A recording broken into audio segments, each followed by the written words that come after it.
오늘부터는 격려의 말씀과 준엄한 경고라는 제목으로 설교했던 찰스 스펄전 목사님의 설교를 통해서 이사야 3장 10절로 11절의 말씀을 묵상하도록 하겠습니다. 오늘은 이 설교 가운데 첫 번째 요점인 의로운 자들의 행복이라는 내용을 읽고 묵상하도록 하겠습니다. 먼저 본문의 말씀을 읽겠습니다. 너희는 의인에게 복이 있으리라 말하라. 그들은 그들의 행위의 열매를 먹을 것이며 악인에게는 화가 있으리니 이는 그의 손으로 행한 대로 그가 보응을 받을 것임이니라. 아멘. 설교 내용을 읽도록 하겠습니다. 자, 본문을 다시 한번 읽어서 그 의미를 충분히 이해하도록 합시다. 너희는 의인에게 복이 있으리라 말하라. 그들은 그들의 행위의 열매를 먹을 것이며. 자, 언급된 사실을 주의 깊게 살펴보십시오. 중요한 사실입니다. 의인에게 복이 있으리라는 것입니다. 자, 여러분, 이 진술은 아주 단순합니다. 묘사를 위한 어떤 형용사나 수식어가 거의 없으며 따라서 광범위하게 제시된 이 선언과 진술에 제한도 없습니다. 마치 이렇게 말하는 것과도 같습니다. 빛이 있으라 하시니 빛이 있었더라. 자, 본문에 의인에게 복이 있으리라 라고 말씀합니다. 자, 그것이 선언의 전부입니다. 하지만 이 짧은 말씀이 깊은 의미를 생성하고 또 계시해 줍니다. 자, 이 본문에 묘사적인 제한이 없다는 사실에서 우리는 의인에게 항상 복이 있을 것이라고 추정할 수 있습니다. 만일 본문이 번영의 때에 의인에게 복이 있으리라 라고 말했다면 우리는 그토록 큰 은혜에 감사했을 것임이 틀림없습니다. 번영이란 위험의 때이기 때문입니다. 자, 혹은 이 본문이 박해 아래에서 의인에게 복이 있으리라 라고 기록되었다면 우리는 그토록 격려를 주는 보증의 말씀에 틀림없이 감사했을 것입니다. 박해란 견디기 어렵기 때문입니다. 하지만 시간에 대한 언급이 없을 때는 모든 시간이 포함된 것입니다. 어떤 특별한 상황이 제외되지 않았을 때는 모든 상황에서 그 말씀이 동일하게 진실이기 때문입니다. 너희는 의인에게 복이 있으리라 말하라.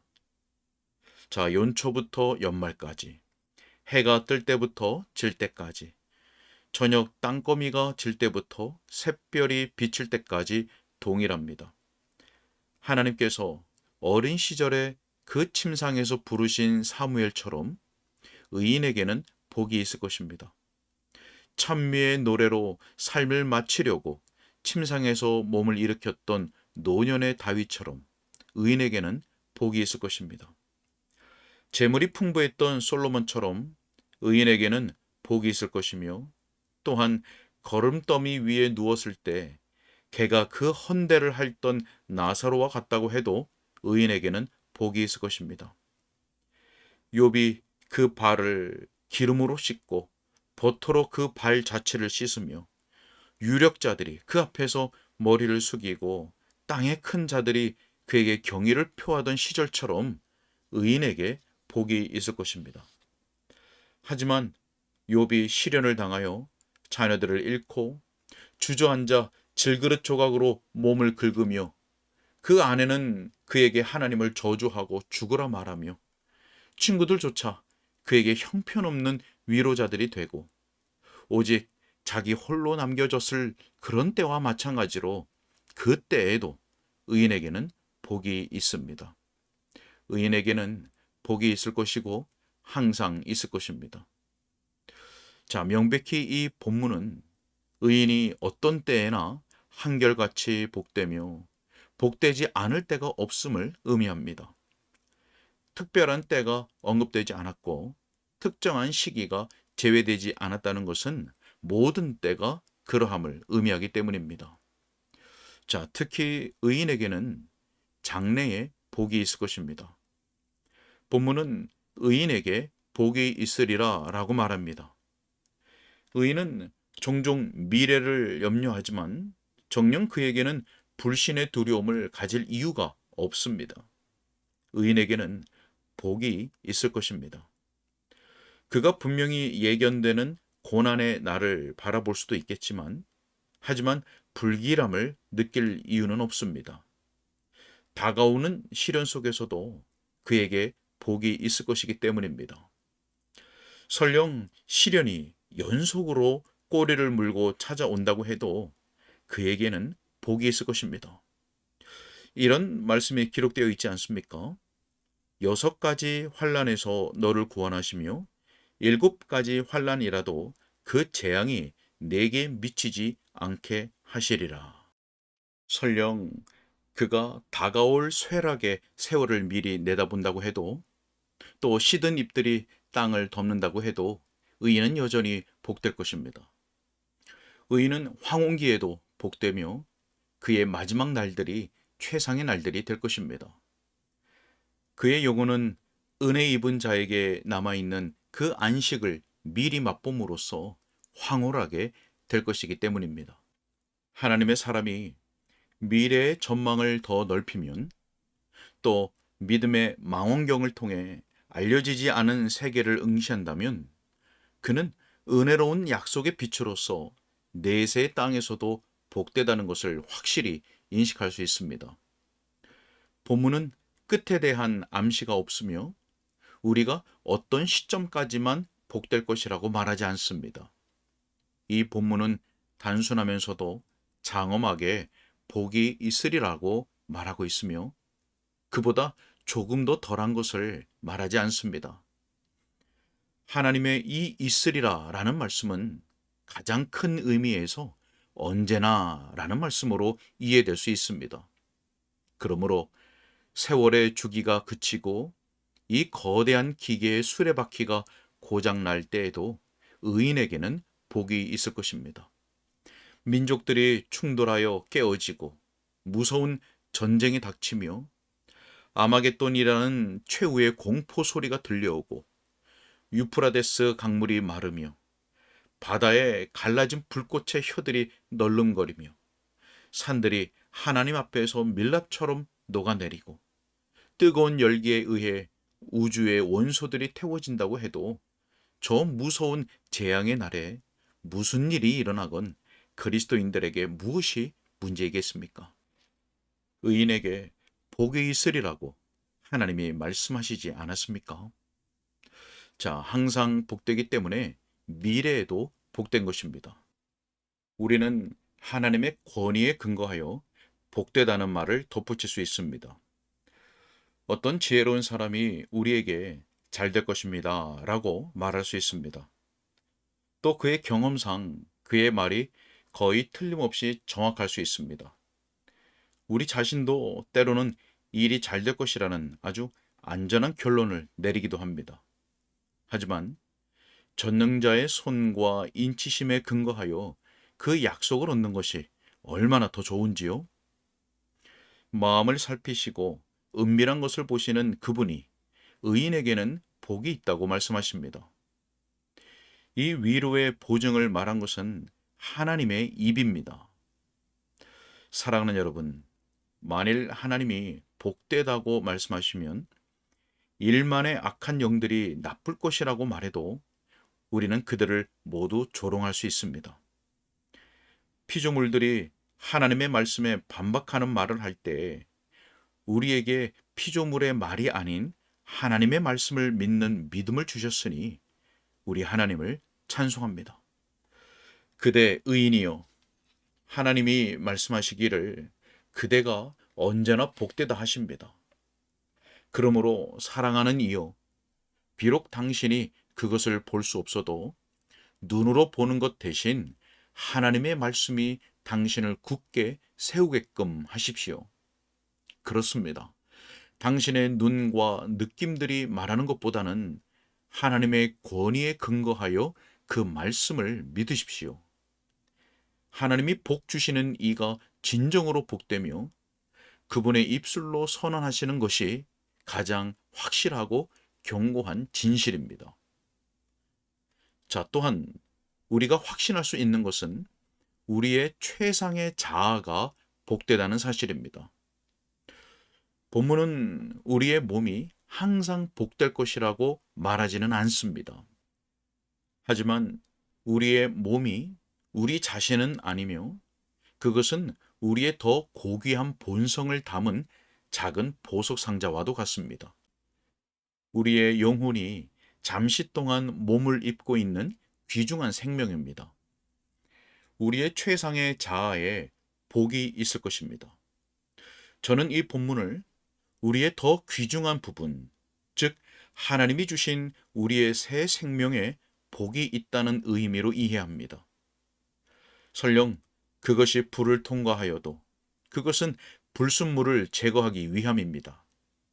설령 그것이 큰 물을 통과하는 과정을 겪어야 해도 그것은 마치 양이 씻기 위해서 물을 지나는 것과도 같습니다.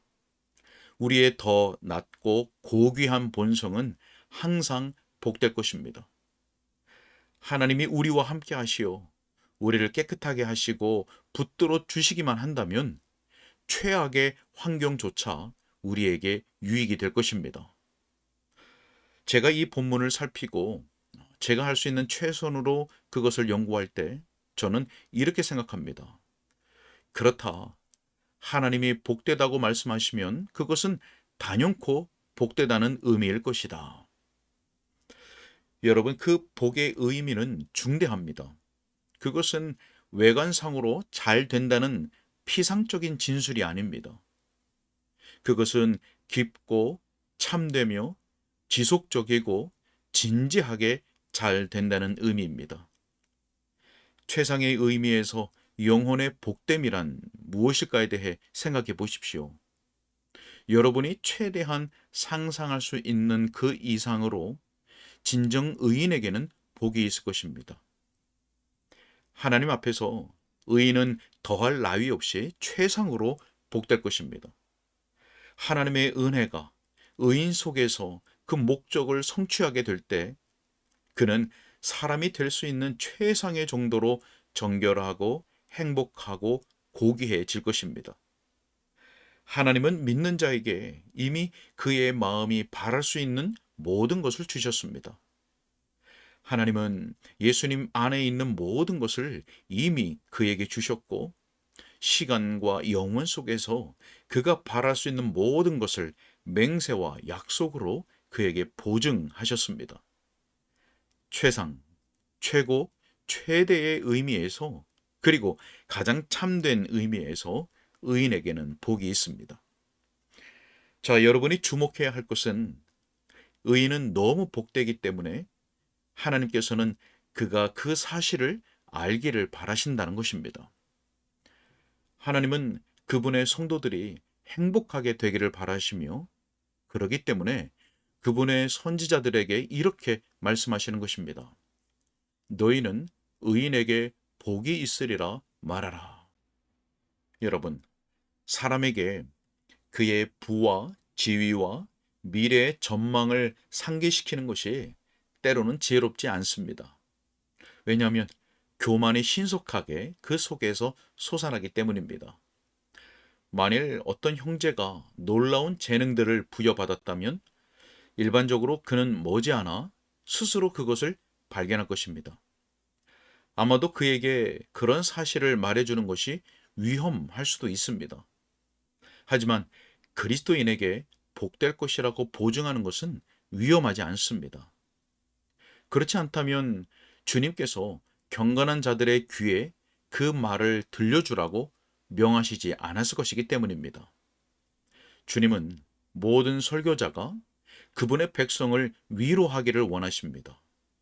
그분은 이 성경을 통해서 그들에게 그들의 교제의 고귀함과 그들 유업의 안전과 그들 현재 상태의 위로와 장차 올 세상의 영광에 대해서 분명하게 말씀하십니다. 너희는 의인에게 복이 있으리라 말하라. 여러분, 그것을 자주 분명하게 기억하십시오. 그 진술은 유익하기 때문입니다.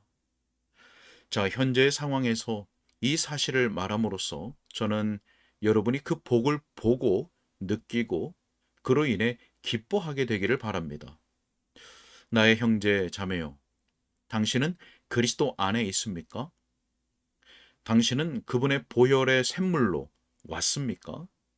그리고 그곳에서 씻었습니까? 당신은 예수님을 믿었습니까? 지금은 당신에게 모든 것이 잘못되어 가는 듯이 보이고 당신이 그것을 바로 잡으려고 애쓸수록 오히려 더욱 악화되는 것처럼 보일지도 모릅니다. 하지만 하나님께서 그분의 종에게 이 아침에 말씀하셨습니다. 너희는 의인에게 복이 있으리라 말하라. 그래서 저는 그렇게 말하는 것이며 또한 당신에게 복이 있으리라고 말하는 이는 제가 아니라 하나님이십니다. 저는 당신이 그것을 믿기를 바랍니다. 만일 당신이 그것을 믿으면 당신은 매우 기쁠 것입니다. 여러분, 의인이 기뻐해야 하지 않겠습니까? 그들이 크게 기뻐해야 마땅하지 않겠습니까? 이번 주에 저에게 수없이 찾아온 생각은 내가 충분히 기뻐하지 않는다는 것입니다. 그리고 또한 전반적으로 하나님의 백성이 충분히 기뻐하지 않는다는 것이었습니다. 여러분, 제가 잘못 생각한 것입니까? 세상에서 가장 참된 경배가 무엇입니까? 바로 주 안에서의 기쁨입니다. 주 안에서 항상 기뻐하라. 저는 우리가 하나님을 최상으로 받들고 기쁘시게 하는 것이 그분을 생각하며 우리의 영혼이 기쁨으로 고양될 때라고 믿습니다. 하지만 우리는 하나님께 우리 기쁨의 달콤한 향기를 거의 드리지 않습니다. 우리는 세상의 재물에 대한 문제로 또한 우리의 죄와 갈등과 내적 부패로 우리의 머릿속을 혼잡하게 합니다. 그리고 우리에게 얼마나 좋으신 하나님이 계신가를 잊어버립니다. 그리고 그분의 인자하심을 망각해버립니다. 그리스도 예수 안에서 우리 하나님은 얼마나 복된 분이신지요.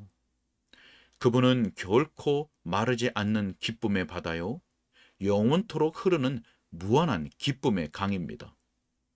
우리의 마음이 그분의 선하심을 생각하고 크게 기뻐할 것이며 그분의 이름을 듣기만 해도 기쁨으로 펄쩍 뛰어야 할 것입니다. 하나님 자신이 우리의 큰 기쁨이십니다. 자, 그러므로 우리로 거룩한 기쁨을 누리도록 도우시기 위해 그분이 이러한 거룩한 말씀으로 우리를 격려하시는 것입니다.